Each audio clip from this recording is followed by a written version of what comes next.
Welcome back to Broken Electronics. I'm Lee, and it is great to be here with you today. Uh, for me, in recording this has been a long day and night.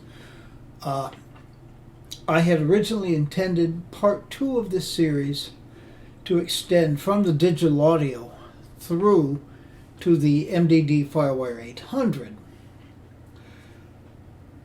As I started editing that second part, it became clear this was going to be a very, very, very long video, and I'm trying to learn from the early videos that I did and make them somewhat more reasonable in length.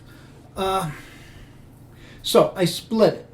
The last part, which I hope you have seen, was the benchmarks for the digital audio and the Quicksilver G4s. This continuation will be two MDDs. The original MDD with a 1 gigahertz, a single 1 gigahertz G4, and the MDD Firewire 800, which has a dual 867 megahertz processors.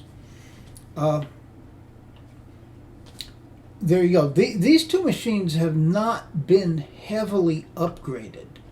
Unlike the previous two, both the digital audio and the Quicksilver have been through tons of upgrades, with an upgrade yet to come, I am sure, on the Quicksilver, as I've learned a lot from doing these videos. But anyhow, here are the results from the two MDDs. Might there be upgrades coming to the MDDs? It's entirely possible. We shall just have to see. Well, anyhow, to see what these machines are right now, please stay tuned. All right, machine 3. And probably closest to its original configuration, consequently, probably weakest of the three that we've looked at so far, anyhow, and about this Mac.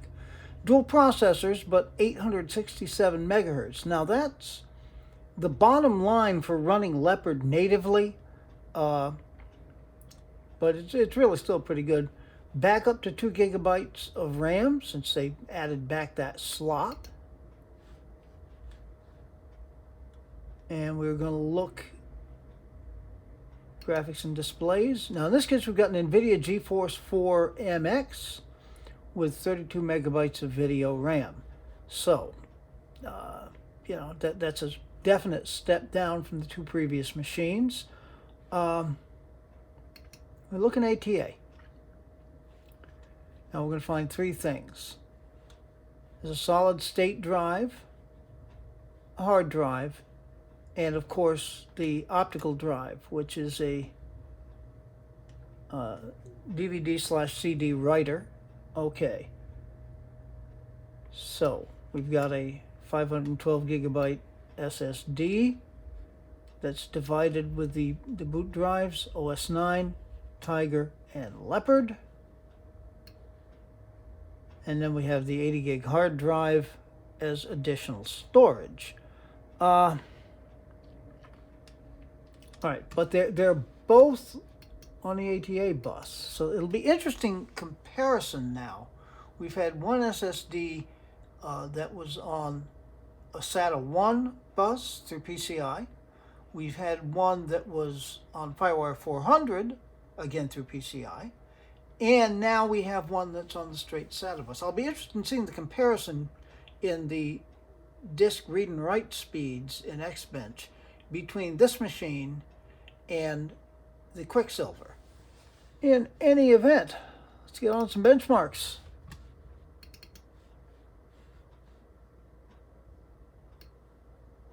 There's Geekbench. Yes, stop nagging me. Okay, let's run the benchmarks. All right, we shall be back. Stay tuned.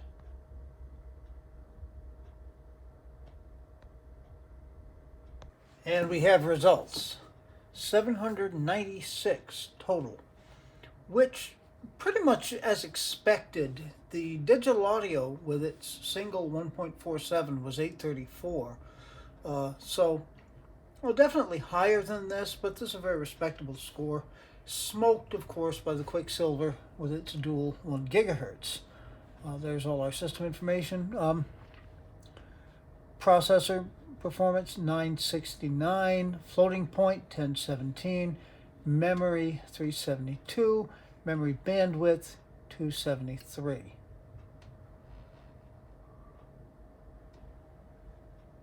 Look at all of the integer individual scores. The floating point individual scores.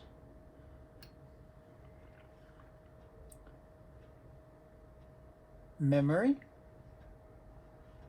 and stream, all those individual scores. All right, so that's Geekbench. We can quit out of Geekbench. And let's have that Xbench.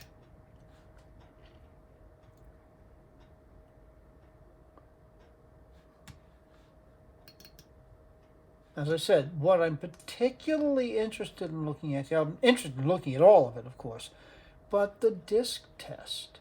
What are the speeds like? All right, so let's start. All right, I shall bring you back when we can see the final results. Stay tuned. Okay, and Xbench has its report here. The overall score, 43-23. Certainly respectable, but less, about 3.5 points less than the Quicksilver, which is the difference primarily between 1 gigahertz and in the 867. All right, CPU test 4659, thread test 4964, memory test 3494. Okay. All right. Yeah, this is interesting. The ATA speeds are definitely better than the FireWire 400, but not nearly as good as that SATA PCI card, which tells us something definite there. We can make a big improvement to that Quicksilver, I think. All right. Very instructive. Okay, we can close out of Xbench. We do want to save it.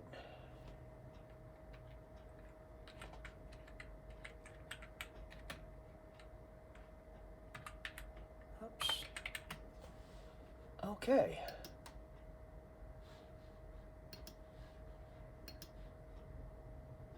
Very interesting. All right, and unmount the disk image, bringing us finally to OpenMark. All right, this pretty clearly, this is going to be a step down from the earlier machines, but let's run it and find out. Stay tuned.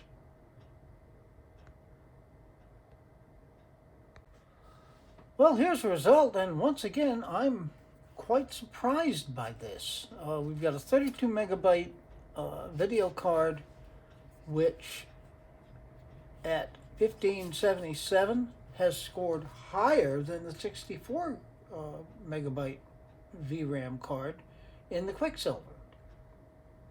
However, it also scored higher than the 64 megabyte card in the digital audio. I am quite surprised. I really am quite surprised. NVIDIA beats ATI, which is now AMD. I don't know. Well, anyhow, on we go. We've got one more MDD, the mirrored drive door FireWire 800 to do, so please stay tuned. All right, last one of the night, the MDD FireWire 800. Looking at about this Mac. This one's got a single 1 gigahertz G4. I'm a little surprised to see only 1.5 gigabytes DDR SD RAM, because I usually max these things out, but looking back on it, I got this and I wasn't all that interested in it. I was a lot more interested in the previous one without FireWire 800, simply because it could boot into OS 9. And once I realized I was going to be able to upgrade the processors in the Quicksilver, everything went into that. All right. But there's one real interesting thing to this if we look in the graphics and displays. Again, it's an NVIDIA GeForce MX, but this one's got 64 megabytes of video RAM. And Quartz Extreme, of course, is supported. That should be very, very interesting. Now, again, in this machine, I didn't feel the great need to do anything with FireWire just because I could get bigger drives. The MDDs didn't have the 128 gigabyte restriction.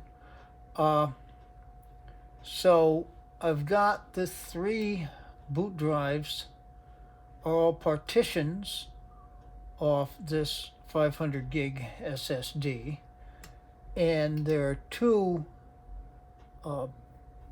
drives that were in there already.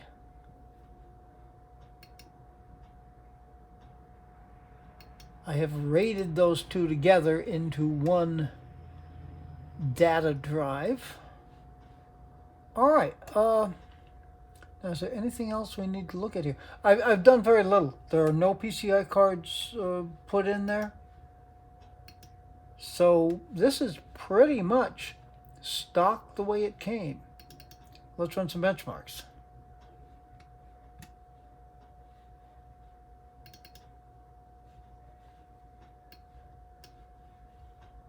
All right.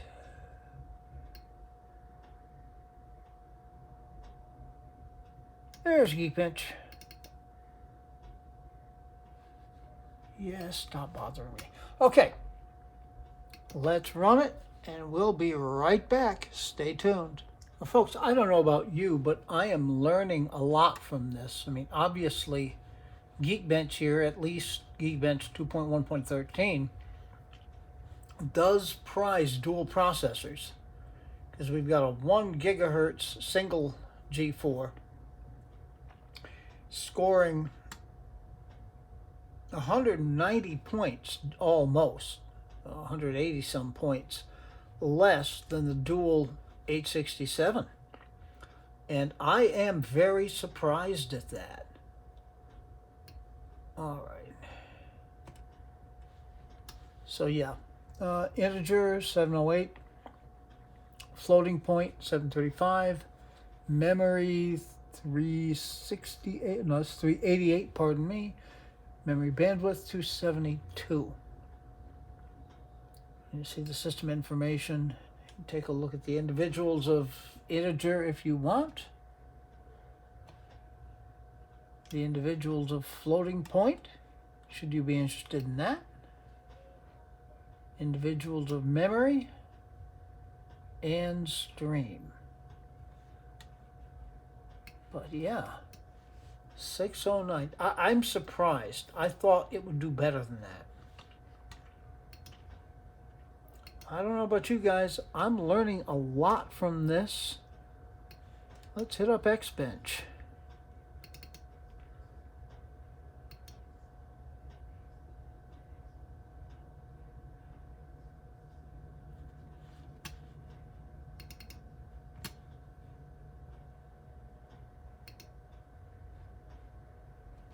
All right. Yeah, I'm going to be very interested in seeing what this one comes out to. So please stay tuned.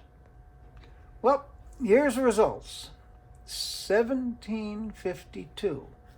Now, that is the highest of any of the 4 machines in this particular set.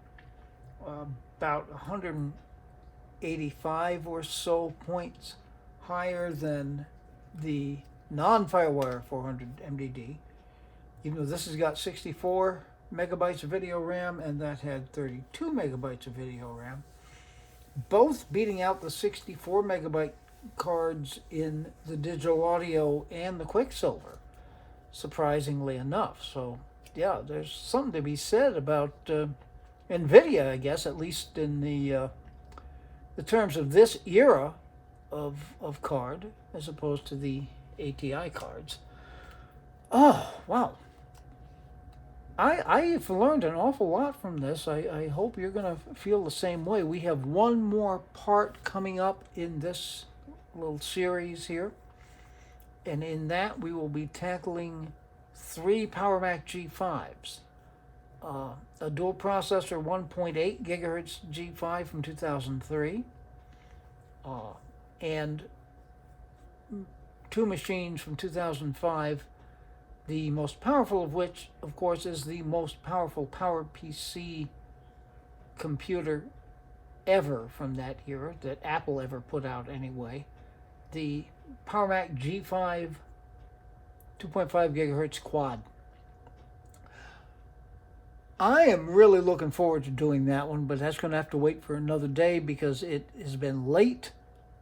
As I pointed out, well past beer o'clock.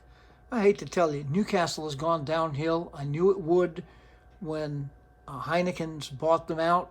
It was fine for a while, but they're now brewing. Lagunitas is brewing it in the States now.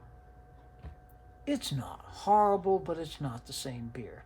Well, this isn't a beer review, is it? In any event, we're going to wrap this up. Be good to other people. Other people both deserve it and need it. Be good to yourselves. It has to start from there. If we're not good to ourselves, we're not going to be good to anybody else. We can make this world a better place. Until that time, please take very, very good and careful care in these most difficult times.